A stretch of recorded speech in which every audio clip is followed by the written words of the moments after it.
but it's going to be on live on the Props Network.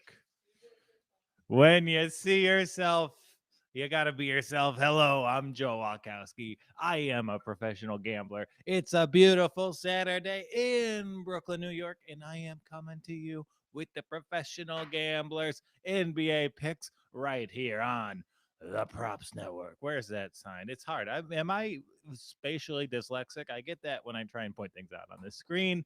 I'm having a good Saturday. I'm talking about wiping my dog's ass here, ready to go on the air with an irritated woman.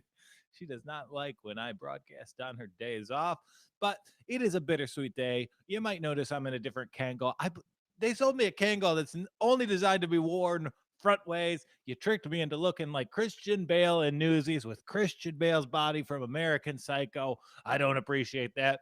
And we have a bittersweet bit of news today. You guys know the Joel Walkowski rule. I did talk on the last TP and the walk on about the Joel Walkowski bet line. Hopefully that will get published. But the Joel Walkowski rule is I know who I am on the basketball court. I know I am a grinder, a workhorse, just someone who cleans up. And I have a rule. I can only wear the jersey of a basketball player whose game I can do justice. And unfortunately, I can wear the Blake Griffin jersey on the court right now. He doesn't jump. He doesn't shoot. He doesn't do much besides pump fake and move the ball around the perimeter. It is a tragedy. Last night, as I'm watching the Detroit Pistons welcome the Boston Celtics to the title contenders club. What's the title contenders club? Well, you're not a contender for the NBA title until the Pistons kick your ass. They beat the Lakers, they beat the Nets, they beat the Sixers, they beat everyone who's a good team except for the Milwaukee Bucks because the Bucks are pretenders. But anyhow, Pistons are going off last night. It's a fun game to see, and I just wanted to flag this on your radar. This isn't you can't act on this today, you can't act on this tomorrow, but when the Pistons play the Warriors, first overall pick James Wiseman, he had a high school rivalry with Detroit Pistons' 19th overall pick, Isaiah Stewart. Huge rivalry, and Beefy Stu got the better of him. Beefy Stu consistently outplayed him in all their head-to-head matchups. Limited sample size, but I watched the tape last night. I don't know. I did enjoy the Pistons Celtics game. There was a good 10 o'clock ESPN game. My fiance went to sleep early. She works hard for the money. So hard for it, honey. Come on. But she's asleep. I got a Friday night to my lonesome. And yes, I watched a complete high school basketball game from 2018 just so I could get a little bit better of an intel. I said incel because it's on baby. Intel on the Stewart versus Wiseman matchup. Moving forward, I am dressed like an incel, right? Like this is like the cool guy collection from a Michigan Walmart. You got Can you tilt down and give us a better view of the new hat? Because I can't really see it. oh come Oh on, wow. come on. But here's it backwards. You want to wear a Kangol backwards? Yeah, but Not oh work. no, not really. You look like a mushroom. Sometimes don't say never works. The other hat works backwards. Superman's got to go into the phone booth for the. Okay, I'm more comfortable now. Thank you. Thank you. I'll wear it forward, but that is right. Are you picking up this venom that's being spewed on me from my own living room? It's not coming through. No. This woman, I give her a $13,000 diamond, and she has the audacity. Yeah, that's why I didn't like you reading that Obama book. I knew it. She tells me I can't wear this hat backwards. Gabby, you want to come on? You want to explain I why? think she stands corrected.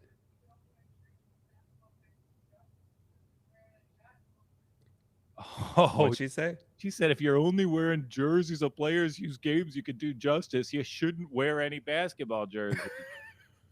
Come on. All right. I'm getting clowned on in my own home. Okay, so yeah. On the year, I am 49 and 34. I think that's it. That's the correct one. Yeah, 49 and 33. Ooh, one better than I expected. And yeah, it's fun. So, Sammy, before we get into it, let's pull up today's slate because it kind of goes against a lot of the things we saw in this week. We see Philly, Phoenix, we see Indiana, Atlanta, we see Houston, New York, and everyone knows the big game of the day is Brooklyn Warriors. And hell, while we're here, we know we're hoopster hipsters. Ooh, I like that phrasing. Throw in Miami and Utah as well. So let's talk about Brooklyn, Golden State. First of all, with no Wiseman, with no DeAndre Jordan, these teams have an incredibly similar playing style. So I know that a lot of the dialogue is rightly on Durant returning to Golden State. He hasn't had that happen since he had his Achilles injury in the finals when he rushed back to bring another ring to what was at the time Oakland. So also, no centers in this one. The over in this one is such a laughable line, and you're going to see that from the Brooklyn Nets moving forward this season. The over in this one, just for the sake of comedy, hit that over under on that beautiful Props Network interface. Go on, and it is 243 and a half. Suffice to say, this is a stay away. And in this one, there's a lot of things to like. 245 and a half. Sorry, my eyesight is, it's hard to see the lines on this. I think you guys can actually see them better than me. I got to deal with some other windows open just in terms of getting the information, and I don't happen to have that right now. But in this one, a lot of the betting trends, they do say Brooklyn. I think this line is actually four.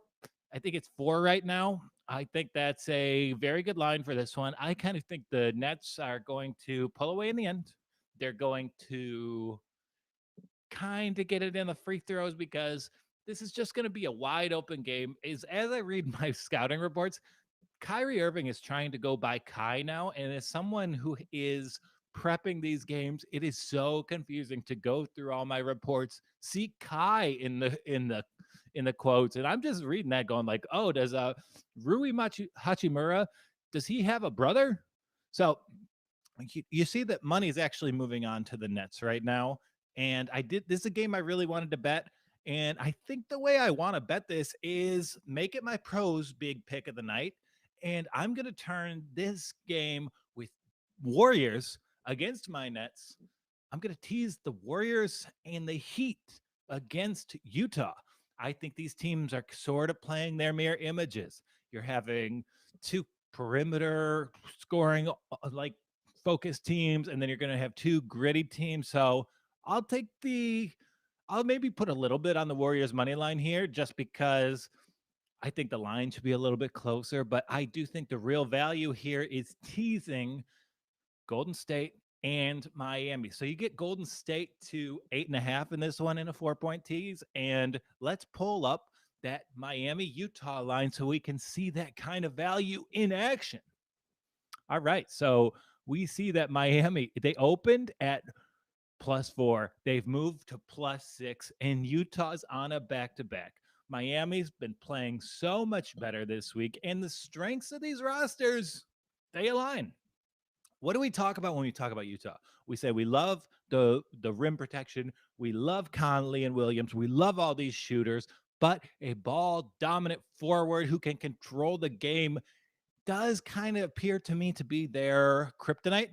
So we have Jimmy Butler with a similar lineup to Utah, and that's too many points to give Miami on a back-to-back. So you make the Warriors +8, you make the Heat, the Miami Heat, they're really winning a lot of games right now. I know they're playing the Knicks quite often. It feels like they play the Knicks more often than when Jeff Van Gundy was hanging out on Alonzo Mourning's kneecap Dan Campbell style.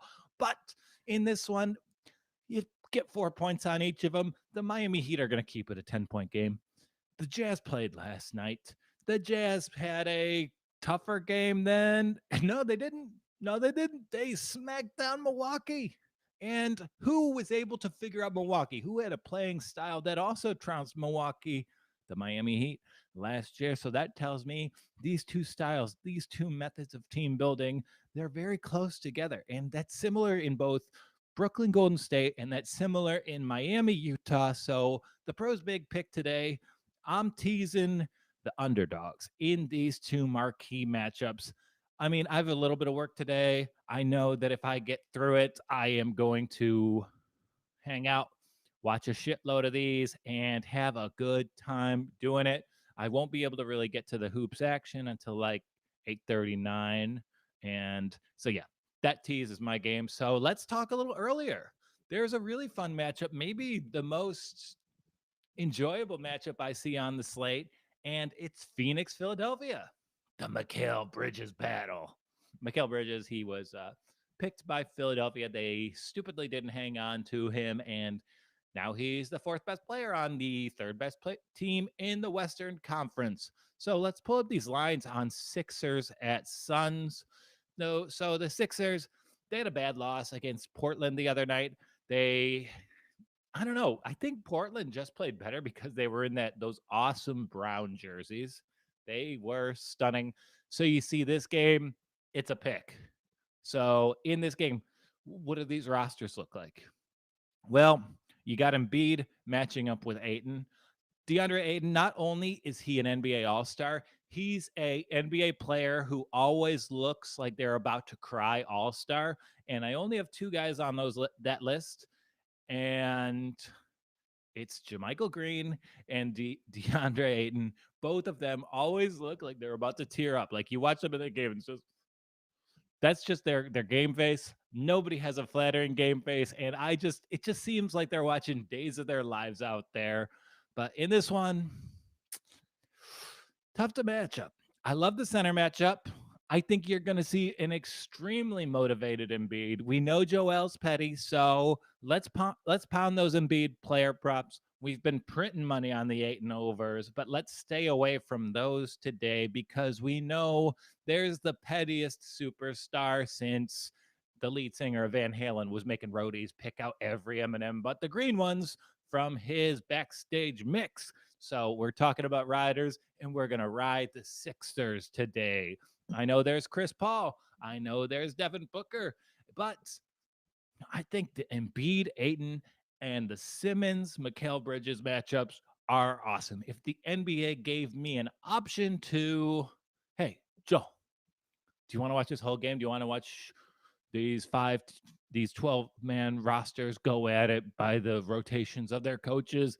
I'll be like, nah, can I just watch Bridges and Ayton play Simmons and Embiid 2-on-2? So there aren't player props on this one yet, which is weird because this game actually starts in, I think, like 3.5 hours. It's a strange start time. Get on this one quickly.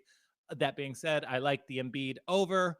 I am going to go away from my normal philosophy of going the Ayton over. And yeah, I think this is an Embiid game. I think that, you know, sometimes sometimes teams just own each other. We've seen Sacramento own Denver this year, and maybe Portland owns Philadelphia in the same way. Wow, Embiid 30.5. Oh, Simmons under 7.5 assists, below 8 assists on the road. Yeah. Thank you, Alexander. I do like that. And, I hate that the show is becoming this, but this might be the Mikal Bridges honor hour. Every day I talk about how good that guy is. So Sam, go to the other page. Let's see. No, sorry, you're right there. You're right there. You're right there. So yeah, I do like the Simmons under there. And while we're here, let's see if there is a Chris Paul over on assists.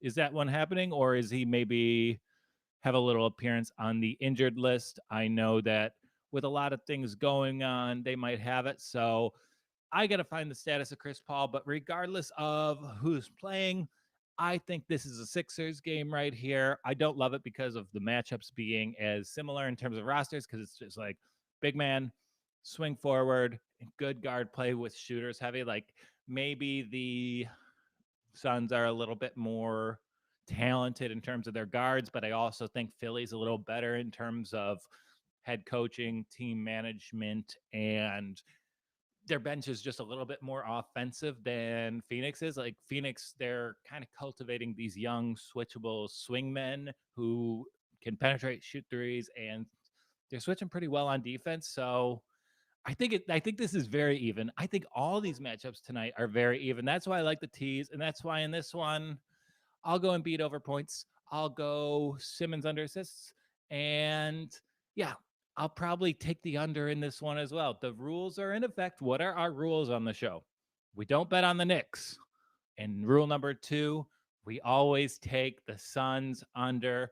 It lost last time out, but yeah, I'm still, I think 5-2 betting the Suns under this year. So it's kind of turning into my favorite bet on the NBA calendar just because Suns, Sixers, you see the star power, but you kind of have to weigh into the fact that the Suns play such a half court heavy offense. The Sixers actually play defense. And I think this might be a knockout, drag out kind of game. So, yeah, top 10 defensive efficiency. Alexander, he is doing the research today. And you know what? I think we might have a Sixers homer here. That's a lot of Philadelphia insight. You know, that movie about Denzel Washington and Tom Hanks.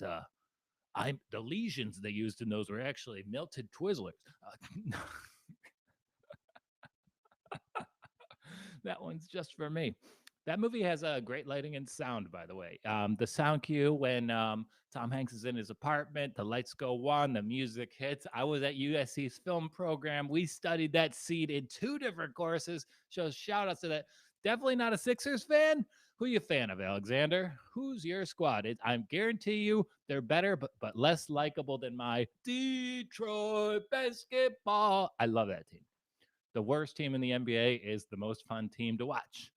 Okay, so let's go to the other games today. Like I said, there's a lot of similar matchups, and isn't Houston, New York kind of similar right now? We've got center injuries on both sides of the ball. No Christian Wood, and suddenly no Mitchell Robinson. And these teams have kind of been playing a lot of defense, but with very limited rim protection, I'm inclined to just pick one side, tie it to the over. And in this one, Rockets are the hottest team in the NBA, at least defensively right now. The Knicks have been playing well, but I am going to lean on the Rockets because it's a younger Knicks roster. They're going to have to adjust to Mitchell Robinson. And, I can't place this because I've banned myself from picking the Knicks, but I do think there's value in the roster right now. New York played really well in a back-to-back yesterday. They're having to come in without their best defender. Apologies to Frank. And I think this might be a tough matchup for them.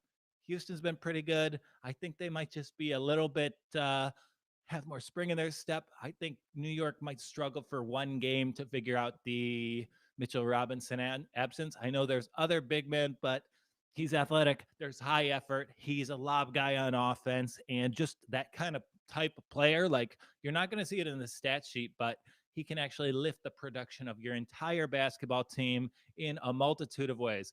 Last night, that was painful for Celtics fans, and shout out to Saddiq Bey for turning into Ray Allen, but I think Saddiq Bey is actually really good, right? I saw him earlier this week. I loved seeing that he was kind of playing with more physicality around the rim, and then going 7 for 7 on 3 points as a rookie. Like, this guy is giving so much hope to this like really fun to watch Pistons team, and like whatever. I am not going to read too much into that on a Celtic perspective. It's actually good news because when Detroit beats you, we all know that means you are a title contender. And Celtics, they're not really framing up around their assets correctly, are they? Because they're kind of in between two worlds. Like, they were this like Irving Hayward like title contender built around this like scrappy rotation that was just going to lift the whole thing. And I mean, Tatum and Brown could potentially be the best asset in the NBA. I don't see the rest of the roster is really kind of formed around to like help these switchable isolation, but still like can score in any kind of method like forwards. Like, I want to see a more athletic center. I want to see a point guard who doesn't need to dominate with the ball in his hands, and like Kemba Walker, Jeff Teague, like both those guys, I don't think either of them really necessarily help Tatum or Brown reach their level. So let's be keeping an eye on this, because if we get the Celtics, unfortunately, I love Brad Stevens, but let's keep an eye on the Celtics losing in the first round. They're probably going to be favored. I see them ending up with like a 4 or 5 seed, and that Indiana Celtics series, it's going to be a knockout drag out fight. At least that's what I'm guessing it'll be right now. And I think they just kind of got away from the way they need to build their team. I feel similarly about Milwaukee. So you can win a lot of games while having this. I did get to my lock earlier. I think this is just such a fascinating slate. I don't see there being much value in any of the particular matchups, because there are a lot of teams are just playing their shadows today. So that being said, I'll be teasing Golden State and Miami. I don't know what to expect from the Brooklyn Golden State game. I think you're going to see two motivated teams without any centers, and I think they're going to flirt with that crazy over-under number. But yeah, I think so. And I don't know. Yeah, tease those two, get them both to about 10. And yeah, Alexander, you are right. Tatum and Brown speak for themselves. Smart is a guy who you need on a title team, and I would love to see him as the starting point guard. Like, I don't want to see the ball in Kemba Walker's hands. He's a great player. What winning team has Kemba Walker been on in the NBA?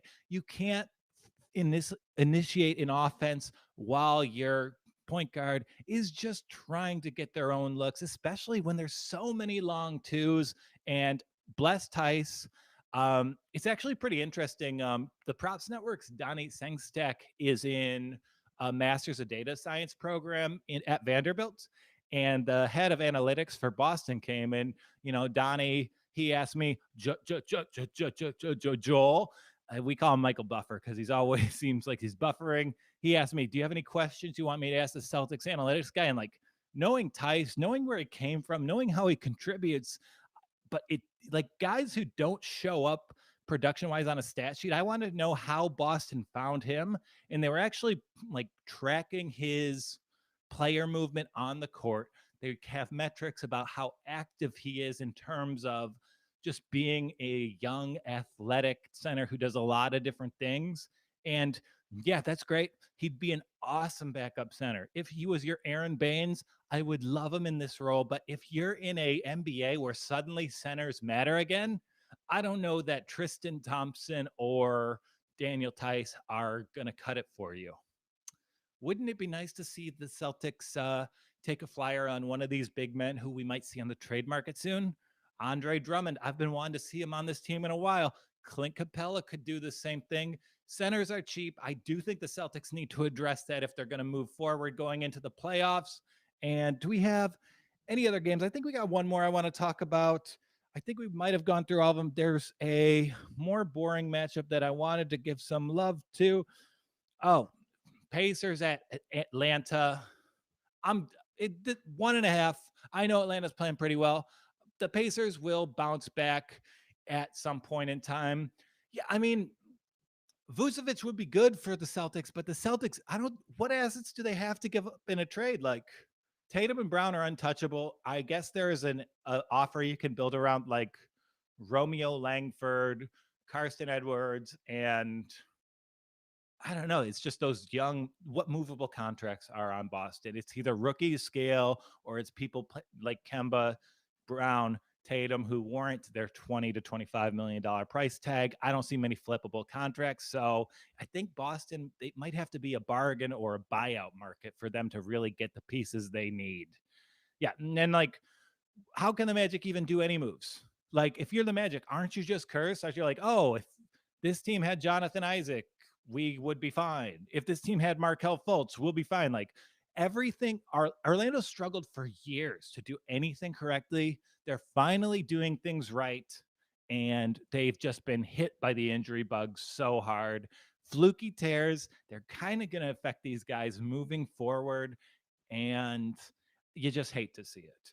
Jonathan Isaac, young guys with that skill set, with that defensive mentality, they don't come into the league very often. And let's pay really close attention to defensive-minded forwards coming out of Florida State, right?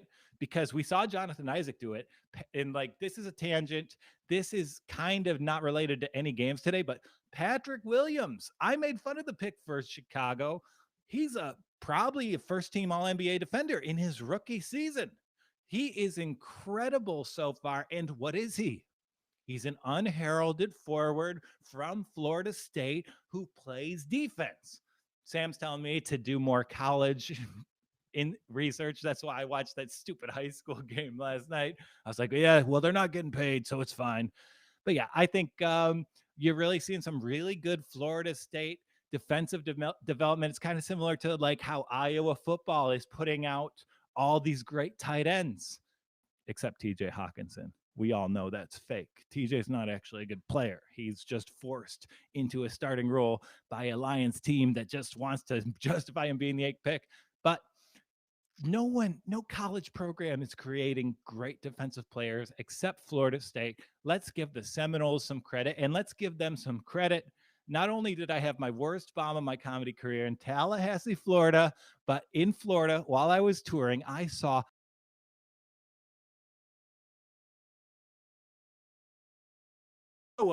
Florida, they sell Gatorade for their